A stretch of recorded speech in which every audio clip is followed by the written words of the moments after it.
welcome to Two Balding Nerds. My name is George, And my name is Kellen. and we're back once again to discuss the fourth episode of the Book of Boba Fett, The Gathering Storm. And overall, I'd say solid, and I'd say there's a lot to look forward to. What do you think? I think it came out of the gate a little bit on the slow side, but it definitely did pick up steam as the episode progressed. And it was quite an entertaining episode. And again, the runtime was a little bit longer, which I always enjoy. I actually didn't check the runtime for this one at all. It felt like it went by quite a bit faster though to me. The beginning was a little slow, but I was thankful that we're at the point where it's like, okay, we've caught up to what we've seen in the events of the Mandalorian, so there should be no more flashbacks. I think there's still going to be flashbacks, but it's funny that you mentioned that because I was so caught off guard by that because the passage of time as it's been depicted throughout the show has been really vague. So I didn't realize that because the Mandalorian takes place 5 years after the end of Return of the Jedi, and Mhm. obviously this show takes place literally right after Return of the Jedi when the sail barge is blown up, with him escaping the Sarlacc pit. So in the time in the flashbacks as they've shown it, 5 years has passed, but it doesn't like visually look like that on screen. Yeah, no, I was while watching it, that was something that I go like I feel like it was a little bit of a misstep in the storytelling. And once again, like, I'm quite enjoying the show, but the way that they said like, yeah, it's been 5 years since these events have happened, and it's like, okay, so was he in the Sarlacc pit for like 2.5 years or 3 years or something?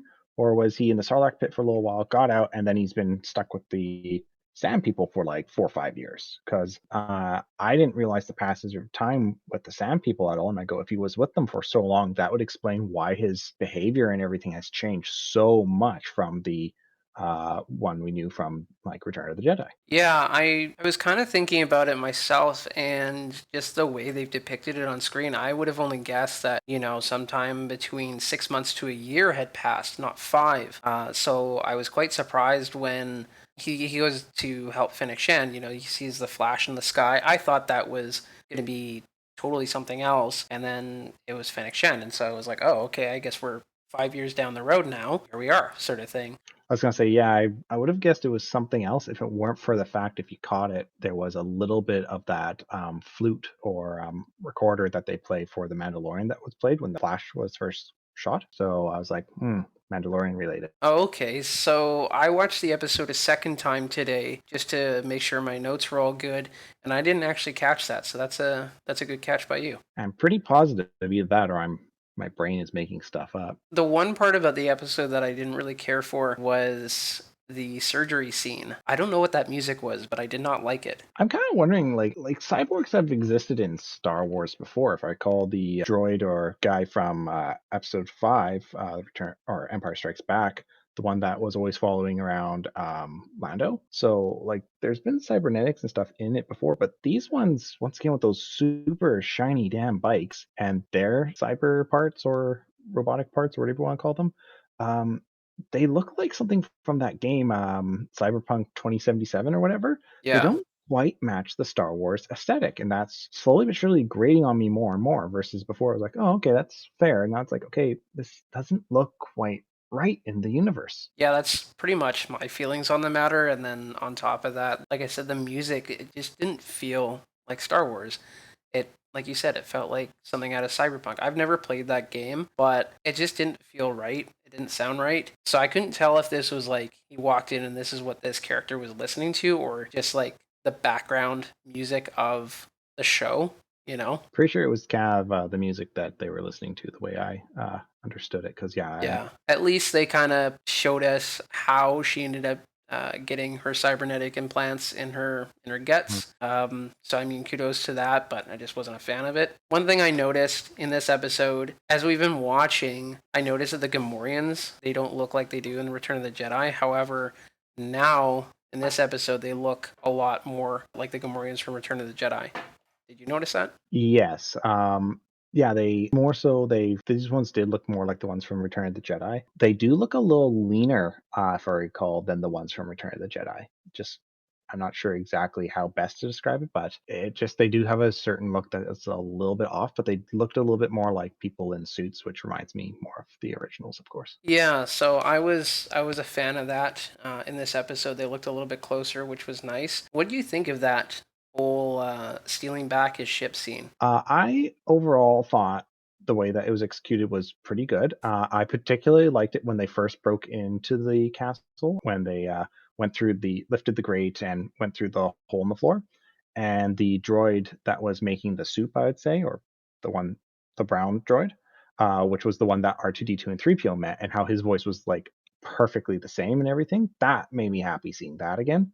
And then at the same time, they then brought in that little droid where he chased around. I was like, okay, that was 3 minutes of unnecessary time thrown into the show because it's like you chased around this tiny little annoying droid, caught the tiny annoying little droid, and it turned itself off, and you just threw it into a pot. What was the point? Yeah, I didn't know what to make of that either. Like I thought, because they talked about their plan before they executed it was, hey, we're gonna go in, we're gonna be stealthy, and we're gonna steal the ship back, and everything's gonna be happily ever after.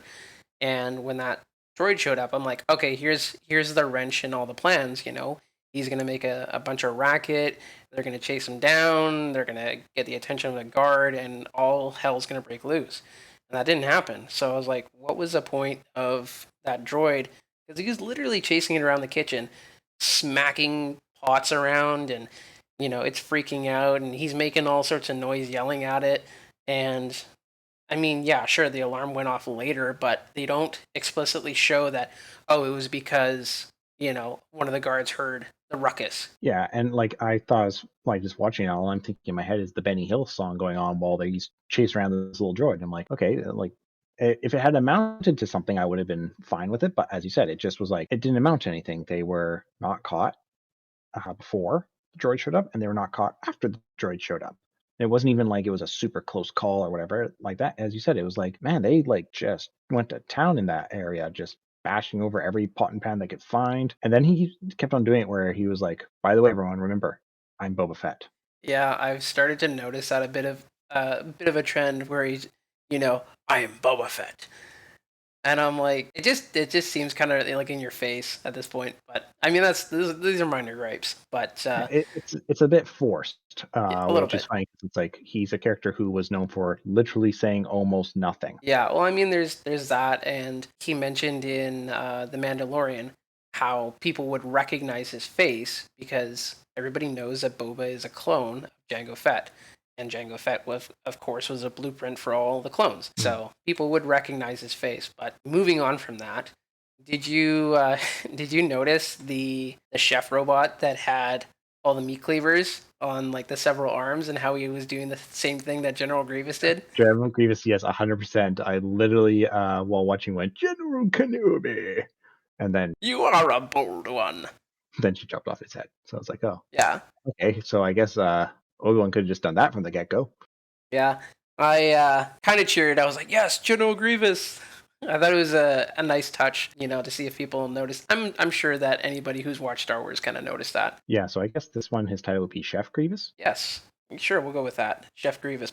Further on the episode, when Boba has finally recovered his ship, the scene immediately following that, where he does the strafe run against the Nikto speeder bike guys, Yes. that was awesome to see. It was a little bit of like classic Boba Fett. I actually couldn't help but laugh when watching it. When you see you know what's coming as soon as he's like, Oh when he yeah, says. like But then when you see the tiny ship in the background slowly like approaching, it's just like this impending doom for them. It's just like, yes, that is the type of Boba Fett that everyone knows and loves because it's like nothing was said. He just showed up and kicked their ass. yeah, when that scene first started, I'm like, okay. I'm like, the first thing I said out loud to myself is he gonna do a strafing run on these guys and just murder them? And all of a sudden, you see that black speck starting to grow and grow and grow, and I actually cheered. I was like, yes, blow those fuckers up. I was so happy watching that. And then, kind of unexpected, he shows up at the Sarlacc pit where the sail barge was, looking for his armor. And I was a little bit confused because I was like, okay, does he not remember, bursting through the sand of Tatooine, wearing his armor, and then getting kicked in the face by Jawas as they stole his armor from him? No, no, he's in total denial. He's like, "I'm Boba Fett. I don't get my ass kicked by Jawas. That's not possible. That had to be a dream. Yeah, yeah, it was the Sarlacc pit that stole it, not the Jawas." Or maybe he just did it to convince Fennec Shan to be like, "Yeah, yeah, I lost it. The Sarlacc pit, not Jawas." Oh In yeah, yeah. comparison, No, Jawas didn't take my armor. yeah, it's Yeah, like no, I was so confused because I'm like, he knows that he was wearing it when he escaped, right? So like, why would he think it's still in there? I'm assuming they're gonna say that he was kind of delirious there. Uh, Yeah, I guess that's true. and the other one too, I found funny is when he'd explained to her that it's like, yeah, he's like, "Oh, the Sand people took me in and they treated me as their own." No, at first they treated you as a servant and as a prisoner. There's a big difference. Yeah, but we don't want to get into that. I want to say something I found funny, and when I say funny, let me just be clear here. I don't mean haha funny. I mean peculiar. That's interesting funny. Mhm. So recently, of course, you know that they changed the name of Slave One Mm, to Fire Spray, yep. and in this episode, he calls it my Fire Spray ship, or I something missed along him those lines. calling it that because I kept on hearing him just say, "My ship, my ship, my ship," and I was like, "Not gonna call it Slave One anymore, I guess, eh?" Yeah, but it's funny because, like I said, you mentioned how he was basically in servitude, and servitude, let's boil it down, is slavery. So Mhm. they have no problem depicting slavery, but they just don't want to say the word slavery in the show. Hmm. Yeah, I guess. Because I guess I would deem it more he was a prisoner. Um, but yeah, he was I mean, technically working. realistically, No, slaves are prisoners. well, technically speaking, yeah, no, he was working for them to find those gourds. So yeah, it was kind of that. That is an interesting little point. Actually, I didn't think about it that way. Um, but if anything, they could have used that as a good point for him to make a note about changing the name of the ship because he was in that servitude position. So maybe he's not comfortable with the idea of it being called Slave One anymore. And then they changed the name of it. That could have been a good time to reasonably change it, other than Disney just being like, by the way, we've changed it because we want to change it. Yeah, do you know the origins of the name Slave One? I don't recall, no. From my understanding, and I might have this wrong, but what I've read is that Jango Fett himself was a slave, and he broke free of slavery. And so Slave One is meant to kind of be a pun, like the Slave One. Hmm. So he won in the end, and so that's what he named his ship as kind of like a reminder of like what he had been through, and that's kind of like the origins of the name for the ship, from what I understand. I might be wrong, and if hey, to the listeners out there, if I'm wrong, correct me, but that's what I read. Yeah, Uh, leave a comment in the comment section explaining what is the actual case of the yeah, name if you know. feel free to fact check me if I'm wrong. But yeah, I found that whole bit interesting how they decided, hey, let's change the name of the ship because we don't want to associate with slavery, but we're still going to depict it in our shows because I mean, like it or not, slavery is a thing in Star Wars. You know. Yep. No, no, the Twi'leks are constantly sold into slavery. It's totally true. It's the way that Star Wars has depicted itself and has always shown the universe to be a very rough place in the Star Wars galaxy. Let's move on. Uh, I think we were talking about the Sarlacc scene and how he was looking for his armor. That was pretty tense. Yeah, no, I did. I knew it was going to happen, where there's going to be a jump out of some sort, and no matter what, even though I was like, "Yep, jump scare's coming. I know it's coming." It still made me do a little when the beak came up and like snapped at them. Yeah, I was thinking to myself, I'm like, oh, this is gonna go bad. Like, you should just shoot it first, like poke it with a stick, make sure it's actually dead before you enter it. So I'm glad that he was still in his ship and he didn't decide, hey, I'm gonna rappel down into this thing that I think is dead. Yeah, that would have been a bad idea. I mean, I always love when the depth charges are used. That was great, but Yep. I was like, that's kind of a ballsy move using a depth charge like that. Like, you might blow yourself up. Yeah, well, I'd say at the point they were at where it's like, well, I'm not sure how they were going to get out of that. It was either you might die or you might not die. Either way, there's a good chance of you dying, so you might as well, right? Well, actually, it's kind of worse. It's like either you die from the sonic charge, which will kill you instantly, and at least it's all over and done with, or you fall back into the Sarlacc pit, in which you get tortured again. Yeah. So it seems actually now hindsight probably the better idea. Yeah, I found it interesting how he like willingly repelled down into that thing, and of course he's like getting burned by the acid. I'm like, why would you subject yourself to that? Yeah, and it also explains more like, yeah, the acid was quite has quite injured him. And I liked how they were like, oh, okay, you were in that Bacta tank not just for the fun of it. It's like, no, that was literally to heal all your burns and everything from the acid. True. Now, later on, he has kind of like a Godfather esque gathering where he gets like all the crime families there. And the only thing I could think of after that whole scene was somebody's going to betray him. Like somebody's going to go to the Pikes and kind of rat him out and say, Boba's building up an army. And I just feel like I understood what he was going for. He's trying to rally people onto his side, but I think it's going to backfire on him. Yeah, well, no, it's one of those things where I go, like, I'm also happy in this episode they did take the time to explain how he's like, yeah, no, I don't want to be a bounty hunter anymore because of how many dumb people are in charge, and how he's like, yeah, after being part of this clan, I want that feeling again.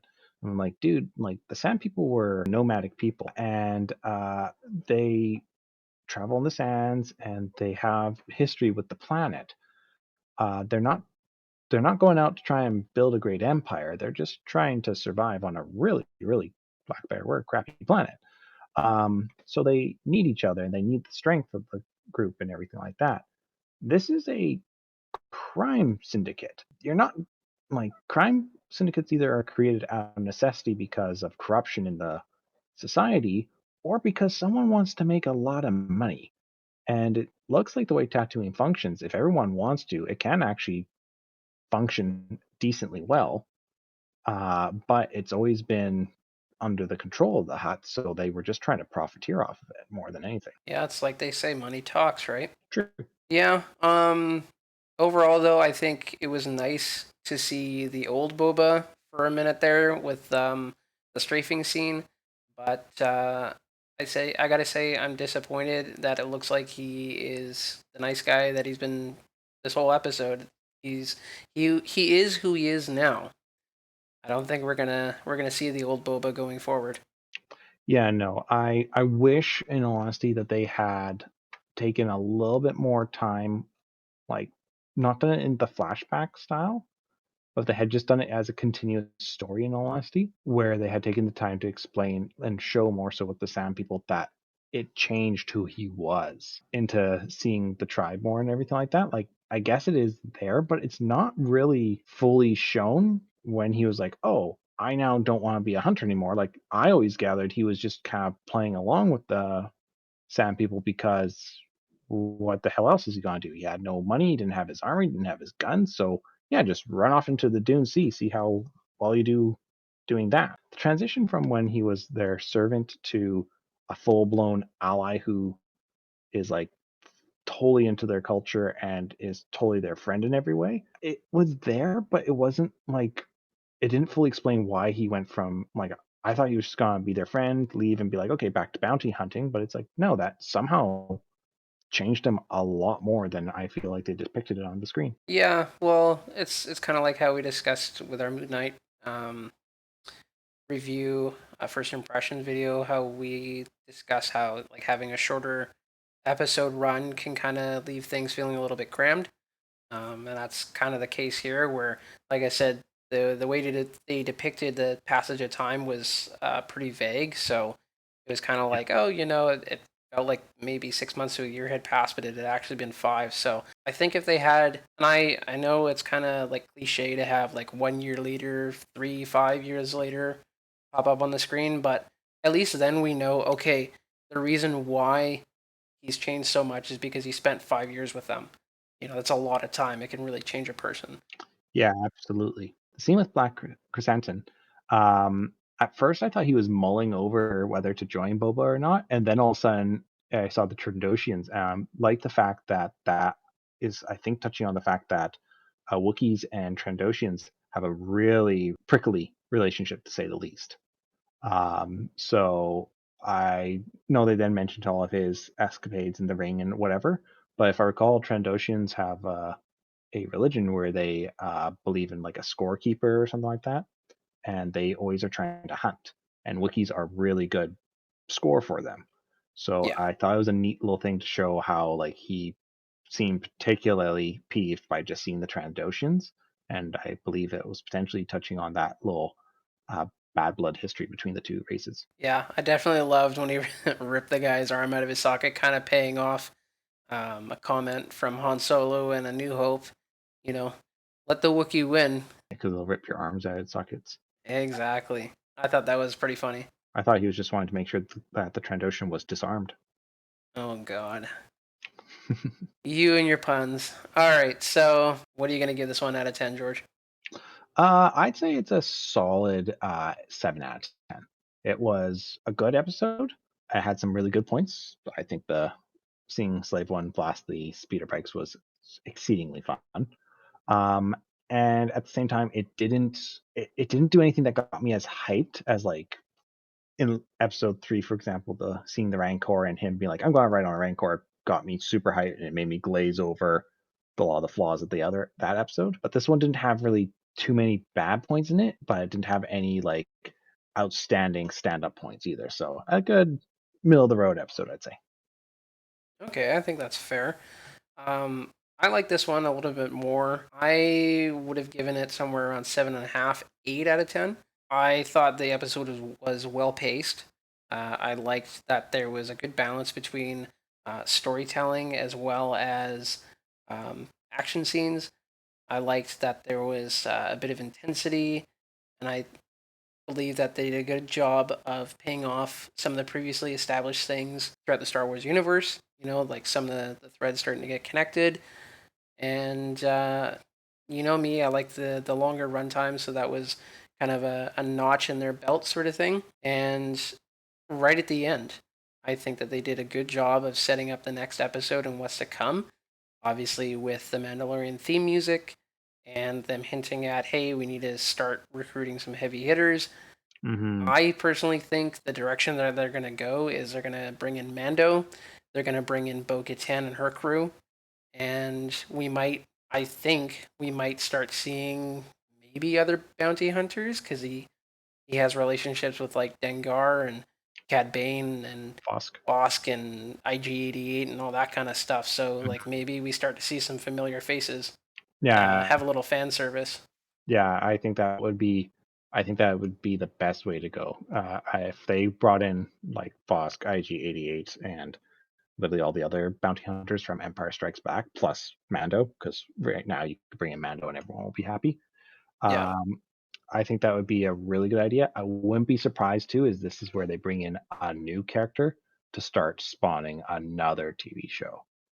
Um, that just seems to be their thing is they'd like to try and bring in a character or two here or there and then spin the shows off from there. So maybe a new face as well. Yeah, I personally don't think so, but I mean, I wouldn't like bet against it either, because like you said, it's all about making money. So Mhm. I could see that happening too.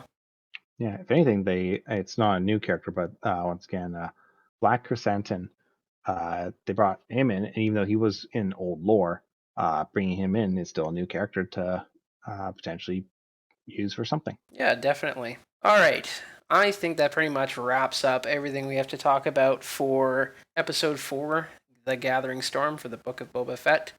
If you guys enjoyed today's episode, please leave us a like. Don't forget to subscribe for more content. And let us know what you guys thought of this episode in the comment section below. We'd be very interested to hear what you guys have to say about this.